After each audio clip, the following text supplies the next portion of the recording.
As I'm going to talk to you today about the truth about the Tet Offensive, and this has been a ridiculous myth for the longest time in American history that the Viet Cong or the North Vietnamese Army won the Tet Offensive, and that may have been true from a psychological standpoint, but only because Walter Cronkite went on the news and everybody trusted Walter Cronkite at the time and he said that the Vietnam War was unwinnable, which is basically untrue, and that the U.S.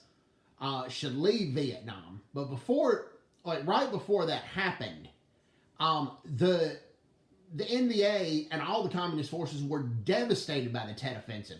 The Tet Offensive eliminated the Viet Cong as an effective fighting force. So the North Vietnamese army had to basically take over the war for the war on the communist side themselves, because the Viet Cong mainly participated in the Tet Offensive, and over 58,000 Viet Cong soldiers died during the Tet Offensive. Also, the Viet Cong did not take a single U.S. base.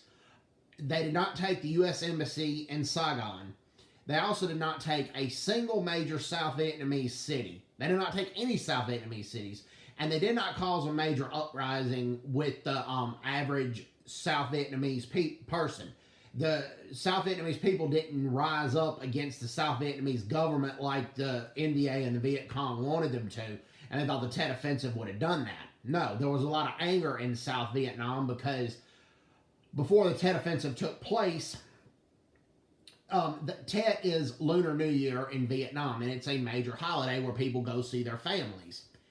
And they arranged a ceasefire so the South Vietnamese army could go to see their families during Tet, as well as what they thought the North Vietnamese army, as well as the Viet Cong. And so many South Vietnamese soldiers went home, and there were a handful that stayed around to help the U.S. soldiers guard bases and help guard the area in Hue City, which was the imperial capital of Vietnam.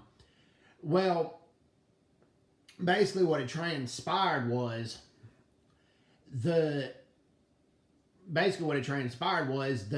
handful of South Vietnamese soldiers that stayed, some of them had a bad feeling that something was going to happen, and their gut feeling proved right that a Tet Offensive took place, and then some had orders to stay. But then a lot of them actually, once they got home, the firing started, and a lot of them got called back to help defend their bases.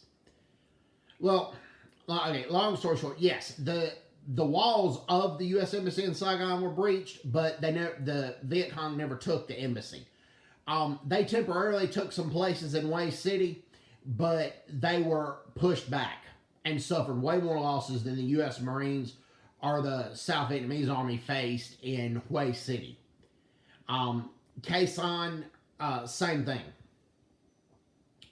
So, and the North Vietnamese and Viet Cong soldiers that survived, in their personal diaries and with conversations and letters to their relatives, they admitted they were devastated by the Tet Offensive, that the Tet Offensive really hurt them, and they lost a lot of good fighting soldiers because of it. But then Walter Cronkite comes on the news, and that caused the American public to turn against the Vietnam War drastically and made it look like the North Vietnamese and the Viet Cong won the Tet Offensive, which in fact they did not.